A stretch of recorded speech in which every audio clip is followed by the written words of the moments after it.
ला इकराहा फिद्दीन, दीन में ज़बरदस्ती नहीं है। इसके शान नुज़ूल के ऊपर आप गौर करें तो आपको पता चलेगा, मदीने के जो अंसार थे तो उन अंसारियों के चंद नौजवान, जो लोग होते हैं, बहुत सारे ऐसे लोग हैं जिनके बाल बच्चे बाहर काम करते हैं और जहाँ काम करते हैं वो मुसलमान नहीं है, वो अहले ईमान नहीं है, वो गैर मुस्लिम है, या तो वो यहूद व नसारा है या तो वो काफिर है। तो इसी तरीके से यहूद व नसारा बन गए थे ऐसे नौजवान जो कि बच्चे थे अंसार के, लेकिन काम कर रहे थे कहीं और, ड्यूटी कर रहे थे कहीं और उनके कल्चर में ढलकर और उनके ही दीन को, उनके ही मजहब को अपना लिया।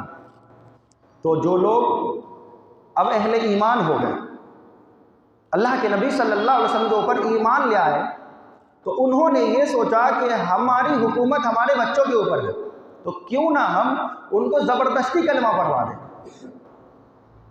कि तुम मेरे बेटे हो, मैं इस्लाम ले आया हूँ और तुम अभी काफिर कैसे रहोगे, तुम यहूदी कैसे बन गए, तुम्हें कलमा पढ़ना ही होगा। तो अल्लाह रब्बुल आलमीन ने कुरान मजीद के अंदर इस आयत करीमा का नुज़ूल फरमाया और फरमाया ला इकराहा फिद्दीन, दीन में ज़बरदस्ती नहीं है, किसी को भी ज़बरदस्ती कलमा पढ़वाया नहीं जा सकता, बल्कि उसके सामने दावतें पेश की जा सकती है, अल्लाह की तारीफ बयान की जा सकती है, रसूलुल्लाह सल्लल्लाहु अलैहि वसल्लम की सुन्नत की खूबसूरती बयान की जा सकती है। अगर वो बंदा समझता है, अक्ल व शऊर रखता है, तो फिर उस चीज़ को देख करके वो खुद ही इस्लाम कबूल कर ले। फिर अल्लाह रब्बुल आलमीन ने फरमाया कि देखो, हमने हिदायत और जलालत दोनों रास्ते को अलग अलग करके बयान कर दिया हुआ। फमन यकफुर बित्तागूत व युमिन बिल्लाह फ़क़द इस्तमसक बिल उर्वतिल वुस्क़ा। तो अब याद रखो, अब जो कोई भी तागूत का इनकार करे, तागूत से कुफ्र करे, यानी उस चीज़ का डायरेक्टली इनकार करे और अल्लाह पर ईमान लाए, अल्लाह की बातों पर ईमान लाए, अल्लाह के बताए हुए उसूल व ज़वाबित के ऊपर अपनी ज़िंदगी को लगा दे, तो अल्लाह ने फरमाया फ़क़द इस्तमसक बिल उर्वतिल वुस्क़ा, तो फिर उन्होंने एक मजबूत सहारे को थाम लिया। ये हिदायत का माना व मफ़हूम और उनके फ़ायदे आप सुन रहे हैं कि हिदायत किसे कहते हैं, और हिदायत के ऊपर अगर हम अपने आप को लगाते हैं तो फ़ायदे क्या होंगे। अल्लाह ने क्या फरमाया, फ़क़द इस्तमसक बिल उर्वतिल वुस्क़ा, तो फिर वो बंदा एक मजबूत ठिकाने के ऊपर अपने आप को जमा लेता है। लहू फ़िसामा लहा, ऐसी रस्सी को पकड़ लेता है जो रस्सी कभी टूट नहीं सकती।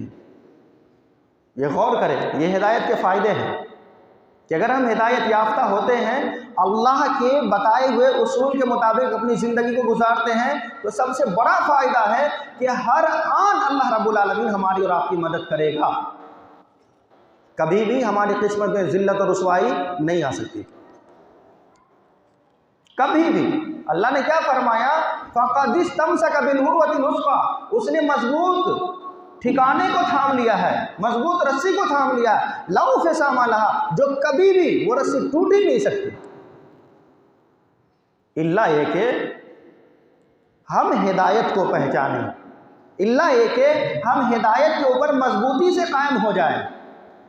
मेरे भाइयों, हम में से हर शख्स अहले ईमान है। ईमान की तारीफ हमारे और आपके सामने बयान करना हमारी बेवकूफ़ी है। क्यों? इसलिए कि आप अहले ईमान हैं, आप अल्लाह की अज़मत को जानते हैं, आप रसूलुल्लाह सल्लल्लाहु अलैहि वसल्लम की तमाम अहादीस के मकाम को जानते हैं, आप सहाबाए किराम के मकाम को जानते हैं, आपकी बातों को जानते हैं। आपके सामने हिदायत और ज़लालत की तमीज़ बताना ये अहम है। ये गौर करें कि अल्लाह रब्बुल आलमीन ने जो ये हिदायत नाजिल फरमाया, तो ये हिदायत कैसी हिदायत है? क्या हर शख्स को हिदायत मिल जाती है? क्या हर शख्स जब चाहे तब हिदायत पाले और जब चाहे हिदायत से दूर हो जाए? नहीं नहीं नहीं। दलील उठाइए, पारा नंबर 8 सूरह नंबर 6 सूरतुल अनआम और आयत नंबर 125 और 26 पढ़िए। अल्लाह ने क्या फरमाया, फमन युरिदिल्लाहु अन यहदियहु यशरह सदरहु लिल इस्लाम। अल्लाह जिसे चाहता है, अल्लाह जब इरादा करता है, फमन युरिदिल्लाह, अल्लाह जब इरादा करता है, अन यहदियहु, ये कि वो हिदायत दे। किसको? किसी भी शख्स को, आम अशखास में से किसी भी शख्स को अल्लाह जब चाहता है हिदायत देना, सीधे रास्ते पर लगाना, तो अल्लाह क्या फरमा रहा है? अन यहदियहु यशरह सदरहु लिल इस्लाम, तो फिर उसके सीने को अल्लाह रब्बुल आलमीन इस्लाम की तरफ खोल देता है। गौर फरमा रहे हैं? अल्लाह क्या फरमा रहा है कि अल्लाह चाहता है, हम और आपके चाहने से कुछ नहीं होता जब तक कि खुदा ना चाहे। हाँ, इल्ला एक है, यहाँ एक नुक्ता है कि जब तक कि हम अल्लाह रब्बुल आलमीन के कवानीन को समझने की कोशिश नहीं करेंगे तो अल्लाह रब्बुल आलमीन की बातें, अल्लाह के हिदायत याफ्ता कलाम हमें फ़ायदा नहीं पहुंचा सकते। तो अल्लाह चाहता है किसी को हिदायत देना, तो अल्लाह फरमा रहा खुद ही कि हम उसके सीनों को खोल देते हैं। किस चीज़ के लिए? लिल इस्लाम, इस्लाम के रास्ते के लिए, इस्लाम की खूबसूरती के लिए। हज़रत मुआविया रज़ियल्लाहु ताला अन्हु फरमाते हैं कि मैंने रसूलुल्लाह सल्लल्लाहु अलैहि वसल्लम को फरमाते हुए सुना है, अल्लाह के नबी ने फरमाया, मन युरिदिल्लाह खैरन युफ़क़्क़िहु फ़िद्दीन, कि अल्लाह रब्बुल आलमीन किसी के साथ अगर भलाई का इरादा करता है, अब भलाई से मुराद क्या है? अल्लाह रब्बुल आलमीन चाहता है कि उस बंदे को जहन्नम से निकाल के जन्नत में दाखिल कर दे, तो फिर उसे दीन की समझ अता फरमाता है। दीन की बातें सुनना, सुन्नतों के ऊपर अमल करना, जो लोग सुन्नत पे अमल करते हैं उनसे उन्हें शदीद मोहब्बत हो जाती है। ये नबी सल्लल्लाहु अलैहि वसल्लम ने फरमाया। और अल्लाह क्या फरमा रहा है कि अगर ऐसे अशखास हैं जो कि हिदायत याफ्ता है, तो उन्हें चाहिए कि अपनी हिदायत की कद्र कर ले। क्यों? जब बंदा हिदायत याफ्ता हो जाता है तो सबसे बड़ा फ़ायदा हिदायत का ये है, सबसे बड़ा फ़ायदा ये है कि जब बंदा बोलता है तो अल्लाह कह रहा है कि मैं उसकी ज़बान बन जाता हूँ। जब बंदा चलता है तो अल्लाह कह रहा है कि मैं उसके पाँव बन जाता हूँ, कदम बन जाता हूँ। जब वो किसी चीज़ को पकड़ता है, छूता है, तो अल्लाह कहता है मैं उसके हाथ बन जाता हूँ। इस हदीस से क्या मुराद लेते हैं? इस हदीस का मतलब है कि अगर कोई बंदा हिदायत याफ्ता है और हिदायत याफ्ता लोगों को पहचानना है, तो उसकी पहचान ये है कि जब भी वो बोलता तो हक बात ही बोलता है, कभी भी झूठ उसकी ज़बान से नहीं निकल सकती। चुगलखोरी, गीबत वगैरह वगैरह जितने भी मासियत की चीज़ें हैं उसकी ज़बान नहीं बोल सकती, बल्कि जब भी वो बोलेगा तो हक बात ही बोलेगा, कुरानी उसूल और नबी सल्लल्लाहु अलैहि वसल्लम की सुन्नत के दायरे में ही बोलेगा। और जब भी कहीं चलेगा, किसी चीज़ का कसद करेगा, तो उसका मकसद एक ही होगा, हक की तरफ चलना, लोगों को हक की तरफ बुलाना। ये बहुत ही अजीम लोग हैं जो लोग हिदायत याफ्ता है। मेरे भाइयों, इसकी गारंटी कुरान मजीद और हदीस रसूल सल्लल्लाहु अलैहि वसल्लम के अंदर आई है। इसलिए तो नबी सल्लल्लाहु अलैहि वसल्लम ने क्या फरमाया कि लोगों देखो, अल्लाह रब्बुल आलमीन के उंगलियों के दरमियान तुम्हारे दिल हैं। अल्लाह रब्बुल आलमीन कभी इस उंगली को झुकाता है और कभी इस तरीके से उठा देता है। जब अल्लाह रब्बुल आलमीन तुम्हारे दिल को इस तरीके से उंगली को झुकाए रखे तो तुम हिदायत के ऊपर रहते हो। कहाँ रहते हो? हिदायत के ऊपर। और जैसे ही अल्लाह रब्बुल आलमीन तुम उस उंगली को इस तरीके से ऊपर उठा देता है तो तुम्हारा दिल गुमराह हो जाता है, तुम गुमराही में पड़ जाते हो।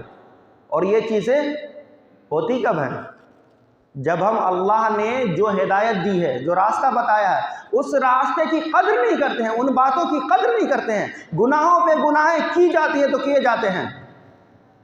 अल्लाह मौका देता है, बार बार मौका देता है कि अब समझ जाए बंदा, अब समझ जाए बंदा, लेकिन नहीं, हम समझने को तैयार नहीं। तो अल्लाह रब्बुल आलमीन फिर ऐसे लोगों के दिल को टेढ़ा कर देता है। और जब टेढ़ा कर देता है तो जो रास्ते पे वो चल रहा होता है, अल्लाह रब्बुल आलमीन उसी रास्ते को उसके लिए हमवार कर देता है, आसान कर देता है। अगर कोई बंदा चोर है, चोरी नहीं छोड़ रहा है, तो वो मज़ीद चोरी में बढ़ते बढ़ते एक कोई डाकू बन जाता है। अगर कोई कातिल है, किसी एक का कत्ल किया है और उसने तौबा नहीं की और वो उस चीज़ के ऊपर मुसिर है, तो अल्लाह रब्बुल आलमीन उसे इतना बड़ा कातिल बना देता है कि दुनिया की तमाम पुलिसें उनकी तलाश में लग जाती हैं। उनका जीना हराम हो जाता है। मेरे भाइयों, तो अगर हिदायत से आप अपने आप को एराज करते हैं और हिदायत से दूर रहना चाहते हैं, हिदायत को समझना नहीं चाहते, या हिदायत की कदर नहीं है, अल्लाह की कसम कह रहा हूँ, फिर आपकी नमाजें बेकार है, आपके ईमान लाना बेकार है, आपके कार खैर करना बेकार है। क्यों? नबी सल्लल्लाहु अलैहि वसल्लम ने फरमाया कि एक शख्स ऐसा होता है कि जो कार खैर करता है, नेक अमल करता है, यहाँ तक कि उसके और जन्नत के बीच में वहाँ से एक बालिश का फासला रहता है। ये एक बालिश है कि वो कुछ ऐसा काम कर जाता है कि जिनसे अल्लाह की नाराज़गी साबित हो जाती है, और फिर उस बंदे को अल्लाह रब्बुल आलमीन जन्नत से उठा करके जहन्नम में डाल देता है। तो उस दिन से डरिए, उस चीज़ से डरिए। कहीं ऐसा तो नहीं है कि हमारे और आपके ऊपर गुमराहियाँ साबित हो रही है? और गुमराहियाँ साबित होने के लिए मेरे भाइयों, मैं आपको बताता हूँ चंद असबाब है क्यों गुमराहियाँ साबित हो जाती है। आपके मन में अभी ये सवाल चल रहा होगा कि आखिर बंदा नमाज पढ़ने वाला, कार खैर करने वाला, अच्छे अमाल करने वाला, आखिर गुमराह कैसे हो जाता है? अब अल्लाह क्या फरमाता है? वमन युरीद अन युज़िल्लहु, वमन युरीद अन युज़िल्लहु, और अल्लाह जब चाहता है किसी को गुमराह करना, किसी के ऊपर गुमराही साबित करना, यजअल सदरहु ज़य्यक़न, तो फिर अल्लाह रब्बुल आलमीन उसके दिल को तंग कर देता है। तंग कर देता है किस चीज़ से? अब उसे हिदायत की बातें अच्छी नहीं लगेंगी, हिदायत के ऊपर अमल करना बहुत ज़्यादा दुश्वार लगेगा। अब वो बंदा हिदायत से धीरे धीरे दूर हो जाएगा, महरूम हो जाएगा। ये अल्लाह की तरफ से क्या होता है? गुमराही साबित हो जाती है। और अल्लाह ने क्या फरमाया फिर कि यहाँ तक कि उसको हिदायत के ऊपर अमल करना इतना मुश्किल हो जाता है, इतना मुश्किल हो जाता है जैसे वो आसमान की तरफ चढ़ रहा हो, बड़े ही मुशक्कत के साथ। आसमान के ऊपर चढ़ना छोटी सी बात है। पहाड़ जो है, पहाड़, ये ऊंचे ऊंचे पहाड़, हिमालय पहाड़, ये ज़मीन पे है। पूछिए चढ़ने वालों से, पढ़िए हिस्ट्री उन लोगों की, कितने दिन लग जाते हैं, कितने महीने लग जाते हैं, कितनी मुशक्क़तें और कितनी सोबतें होती है उन मराहिल को तय करना। और ये तो आसमान का सफ़र है। अल्लाह ने कहा कि ये आसमान के ऊपर गोया चढ़ रहे हैं और इनसे चढ़ा नहीं जा रहा है। आसमान के ऊपर कोई चढ़ सकता है? नहीं चढ़ सकता। और अल्लाह कह रहा है कि ये आसमान के ऊपर गोया चढ़ रहे हैं और इनसे चढ़ा नहीं जा सकता। वैसे ही इनके दिल हो जाते इतने टेढ़े कि ये हिदायत से इतने महरूम हो जाते हैं कि इनको बातें सुनाना, इनको हिदायत की बातें बताना गोया बहुत मुश्किल की बात है। फिर अल्लाह ने फरमाया कज़ालिका यजअलुल्लाहु रिस्सा, और फिर अल्लाह का अज़ाब तो उस वक्त होता है जब अल्लाह रब्बुल आलमीन ऐसे लोगों के ऊपर नापाकी को मुसल्लत कर देता है। गौर फरमाएं, जो लोग हिदायत की कदर नहीं करते, अल्लाह क्या करता है? ऐसे लोगों के ऊपर शैतान का पहरा बिठा देता है। पूरे के पूरे मिजाज में शैतानियत ही चलती है, जिस वजह से वो बंदा गुमराह हो जाता है। और जब गुमराह हो गया तो फिर अल्लाह की रहमत से दूर हो जाता है। कुरान मजीद के अंदर इसके बारे में बयान किया गया कि इनके जो असबाब है, वो असबाब सबसे पहले यही बातें होती है कि वो हक़ के साथ क्या करते? इख्तिलाफ करते हक़ के साथ। अल्लाह ने जो चीज़ें नाजिल फरमाई है कुरान मजीद के अंदर, नबी सल्लल्लाहु अलैहि वसल्लम की जो सुन्नतें हैं, उनमें सबसे पहले ये इख्तिलाफ करना शुरू करते हैं। फिर उसके बाद अल्लाह ने फरमाया लफ़ी शिक़ाक़िन बईद, यहाँ तक कि वो शकीक हो जाते हैं। शकीक बदबख्त को बोलते हैं, बद से बदतर को बोलते हैं। फिर अल्लाह ने फरमाया एक तो बदबख्ती उनके ऊपर साबित हो गई, लफ़ी शिक़ाक़िन बईद, और फिर वो हिदायत से भी बहुत ज़्यादा दूर हो जाते हैं। तो मेरे भाइयों, हिदायत और ज़लालत का मामला अल्लाह के पास है। इसलिए नबी सल्लल्लाहु अलैहि वसल्लम ने फरमाया कि देखो, बार बार ही तुम अल्लाह से ये दुआ किया करो, या मुक़ल्लिबुल क़ुलूब सब्बित क़ल्बी अला दीनिक, या मुक़ल्लिबुल क़ुलूब सब्बित क़ल्बी अला दीनिक, या मुक़ल्लिबुल क़ुलूब, ए दिलों के फेरने वाले। या मुक़ल्लिबुल क़ुलूब का माना ये ए दिलों के फेरने वाले, सब्बित क़ल्बी अला दीनिक, मेरे दिल को अल्लाह रब्बुल आलमीन अपने दीन के ऊपर साबित कदम रख। तो हमें क्या चाहिए था कि 5 मरतबा हज हमने कर ली, उम्रे कर लिए, पांचों औकात के नमाजी हैं, तहज्जुद गुजार है, तो हम खुश हो जाएं? दूसरे के ऊपर तानाशानी करें? नहीं, कभी भी अल्लाह गुमराह कर सकता है, कभी भी अल्लाह गुमराह कर सकता है। बल्कि आजिज़ी और इनकिसारी इख्तियार करें और बार बार हिदायत के ऊपर रहने की, हिदायत के ऊपर जमने की दुआएं करते रहें। जब तक कि आपके अंदर आजिज़ी और इनकिसारी नहीं है, अल्लाह की कसम है, वो अमाल तमाम के तमाम अमाल चाहे जैसे भी हो, तमाम अमाल बेकार हैं। मेरे भाइयों, अब एक बात मैं आपसे ये कहना चाहता हूँ कि कभी आपने ऐसा देखा होगा कि कोई बंदा नमाजी है और नमाज पढ़ते पढ़ते वो नमाज छोड़ दिया, नेक अमाल करते हैं और नेक अमाल करते करते वो बहुत दूर हो गए, उनके बारे में तसव्वुर में भी नहीं आता कभी किसी को कि ये बंदा कभी गुमराही में जा सकता है और गुमराही इनके ऊपर साबित हो सकती है। तो क्या ऐसा हो सकता है? जी हो सकता है, हो सकता है, बिल्कुल हो सकता है। सही हदीस है, नबी सल्लल्लाहु अलैहि वसल्लम के ऊपर एक शख्स ईमान लाता है और वो बंदा ईसाई होता, और ईसाई बंदा नबी सल्लल्लाहु अलैहि वसल्लम के ऊपर ईमान ले आया, और ईमान लाने के बाद वो महज ईमान ही नहीं लाया बल्कि वो कातिब वही बन गया। कातिब वही, अल्लाह रब्बुल आलमीन वही नासिल फरमाता और नबी सल्लल्लाहु अलैहि वसल्लम उसको हुक्म देते कि फलां शख्स लो लिखो। और हदीस में जिक्र है, ये बात मज़कूर है कि उस शख्स को एक सूरत नहीं कई सूरतें याद थी। सूरतुल क़ियामा का जिक्र है, सूरतुल क़लम का जिक्र है, सूरतुल मुल्क का जिक्र है, ये तमाम की तमाम सूरतें याद थी। अब बताइए कि एक शख्स जो है कातिब वही है, वही को लिख रहा है और कई सूरतें याद है, फिर भी वो शख्स कैसे गुमराह हो सकता है? हमारे और आपके तसव्वुर से बाहर की बात है। ये कैसे गुमराह हो सकता है? सोच ही नहीं सकते हैं। आपको रिजल्ट मिल जाएगा यहाँ से कि क्या ये नमाजी लोग गुमराह हो सकते हैं या नहीं हो सकते हैं। ये बात बताने के लिए मैं बता रहा हूँ इस हदीस को। अल्लाह के नबी सल्लल्लाहु अलैहि वसल्लम ने फरमाया कि वो शख्स बार बार बस एक गलती जो कभी नहीं छोड़ता था। मुसलमान मना करते थे, मोमिनीन मना करते थे, बड़े सहाबा किराम मना करते थे कि देखो ईमान ले आए हो, देखो नबी सल्लल्लाहु अलैहि वसल्लम की सोबत तुम्हें मिल गई है और आप सल्लल्लाहु अलैहि वसल्लम के ख़ास बन गए हो, लिहाजा तुम्हारा जो उठना बैठना है पादरियों के साथ, इन गलत लोगों के साथ, गुमराह लोगों के साथ, जिनके बारे में कुरान मजीद ने क्या जिक्र फरमाया, गैरिल मग़ज़ूबि अलैहिम वलज़्ज़ालिन, अल्लाह ना मैं ऐसे रास्ता चाहता हूँ जिनके ऊपर तेरा गज़ब नाजिल हुआ, ऐसे लोगों का साथ चाहता हूँ और ना गुमराह लोगों का साथ। देखो उन गुमराह लोगों से बच के रहो, उन गुमराह लोगों से बच के रहो। लेकिन ये नहीं मानते थे, ये नहीं मानते थे। बैठना उठना उनके ही साथ, अभी ईमान भी ले आए नबी सल्लल्लाहु अलैहि वसल्लम के ऊपर तो बैठना उठना उनके ही साथ, लेकिन नमाज पढ़ते थे और कुरान पढ़ते थे, कुरान लिखते थे, हर अमाल करते थे, लेकिन अपने जो गुमराह कुन दोस्त अहबाब थे उनका साथ नहीं छूटा।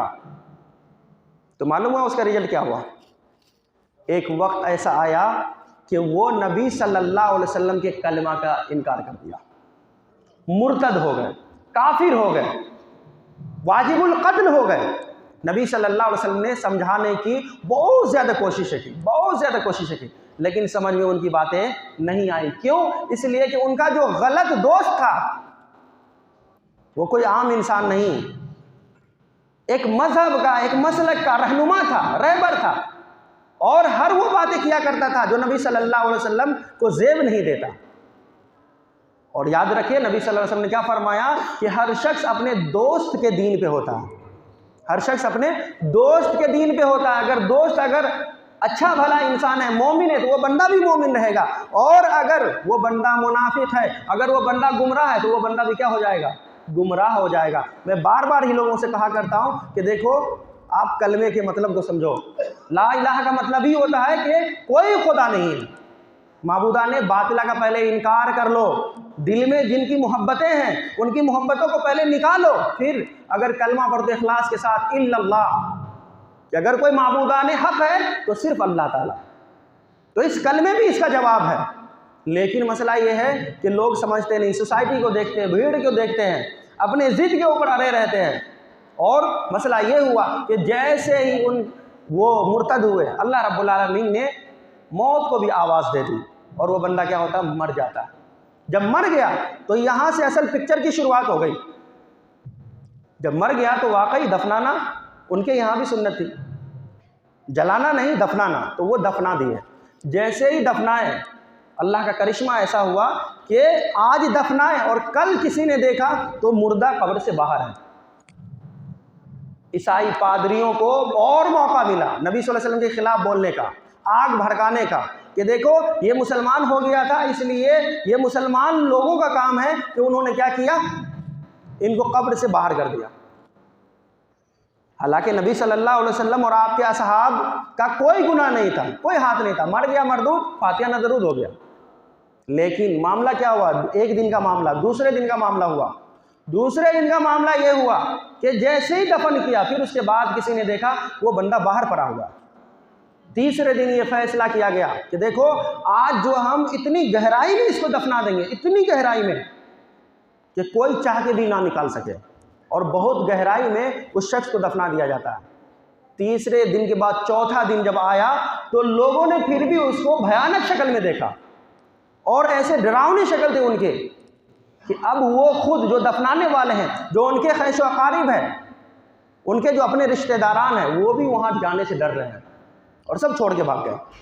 तो फिर लोगों को पता चला ये किसी मुसलमान का हाथ नहीं है, ये अल्लाह रब्बुल आलमीन का अजाब है इनके ऊपर। और फिर अल्लाह रब्बुल आलमीन ने हक को साबित किया वहाँ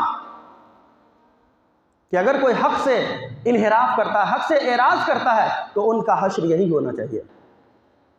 तो गौर करिए, मैं यही कहना चाह रहा हूँ, अगर अल्लाह ने हिदायत दी है आपको तो हिदायत की कद्र करिए। अगर हिदायत की कद्र नहीं है, अल्लाह की कसम है, फिर भी कभी भी कुछ हो सकता है, कभी भी आपके साथ कुछ हो सकता है।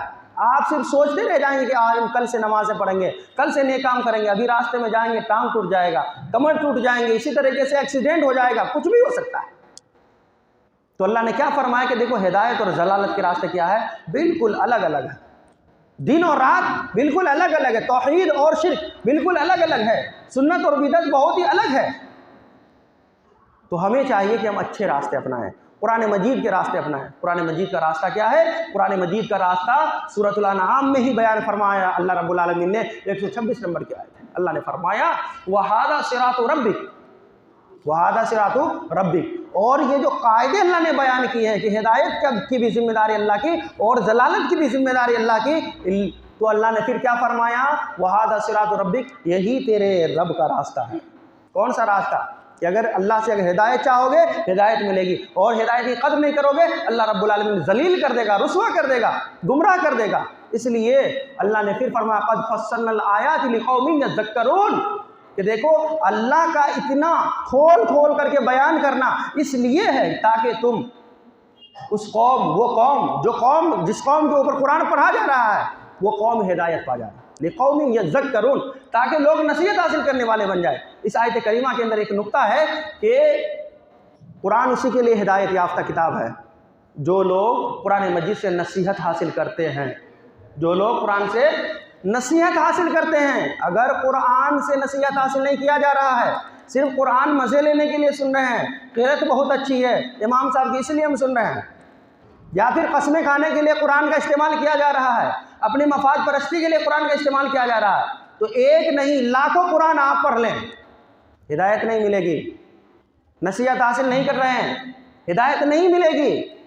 आज देखिए मुसलमानों का क्या हाल है कि हर मुसल्ले पे कोई दुआ नहीं पढ़ी जाती नमाज में, बल्कि कुरान पढ़ा जाता है, लेकिन लोग गुमराह हैं। सबसे ज़्यादा अगर गुमराह कोई कौम है तो मुसलमान की कौम है कि इतनी जीता जागता किताब, इतनी बेहतरीन रोशन किताब, उससे लोग हिदायत याफ्ता नहीं हो रहे हैं, क्योंकि हिदायत बहुत ही अजीम शय है, इसे अल्लाह रब्बुल आलमीन से गिरिया उजारी के साथ मांगना पड़ती है। इसलिए हम यही गुजारिश करेंगे मेरे भाइयों कि है ना, हिदायत अल्लाह ने दिया है तो हिदायत की कद्र करिए। जब हिदायत की कद्र करेंगे तो अल्लाह रब्बुल आलमीन ने वादा किया है, वादा कि अगर तुम कुरान मजीद के उसूल के ऊपर अपनी ज़िंदगी को लगा दोगे, वो औ तुमुल आलौना इन कुंतुम मोमिनीन, तो हम तुम्हें ही ज़मीन का खलीफा बनाएंगे, तुम्हें ही सर बुलंद रखेंगे, इल्ला कि तुम मोमिन रहो। मोमिन रहना क्या है? शर्त है। तो ईमान लाए हैं तो ईमान की कद्र करिए और नबी सल्लल्लाहु अलैहि वसल्लम की तमाम सुन्नतों के ऊपर अमल करने की कोशिश करें। हर आमाल करते हैं आप एक दूसरे से पूछ करके, हर आमाल करते हैं। दुनिया का कोई भी ऐसा काम नहीं है जो बगैर मशवरा के आप करते हैं, लेकिन दीन ही एक ऐसी चीज़ है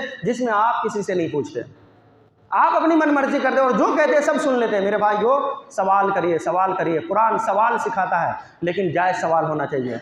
जायज़ सवाल कीजिए कि भाई ये कुरान के, हम कोई भी मसला दरियाफ्त करें तो कुरान से बताओ।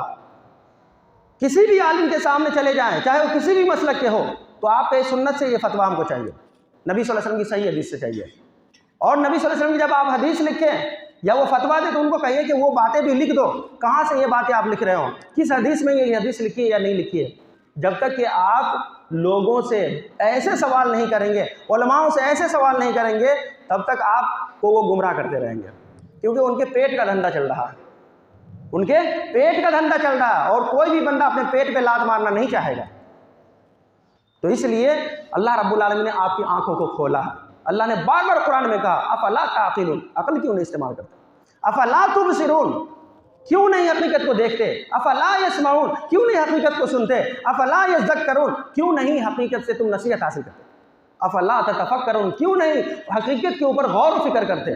तो ये आपसे कहा जा रहा है। कुरान खुद बयान करता है कि देखो, तुम्हारे दिल से, तुम्हारी आंखों से, तुम्हारे बसारत से, तुम्हारी समाज से, तमाम चीज़ों से काना कुल्लहु मसऊला, पूछा जाएगा, सवाल किया जाएगा। तो हम लोग और आप लोग क्या जवाब देंगे? उलमाओं के बारे में नहीं सवाल किया जाएगा, मुफ्तियान के बारे में सवाल नहीं किया जाएगा, बल्कि आपसे पूछा जाएगा कि हमने आंखें दी, हकीकत को देखा या नहीं देखा, कान दिए, हकीकत को सुना या नहीं सुना, हाथ दिए, हकीकत को पकड़ा या नहीं पकड़ा, पाँव दिए, हकीकत की तरफ चला या नहीं चला, क्या जवाब देंगे हम लोग? तो इसलिए हिदायत और ज़लाल क्या है, पूरे के पूरे रास्ते अलग अलग हैं। हमें और आपको चाहिए कि हिदायत की तरफ आए। अल्लाह रब्बुल आलमीन से दुआ है, अल्लाह रब्बुल आलमीन हमें और आपको सही समझता फरमाए।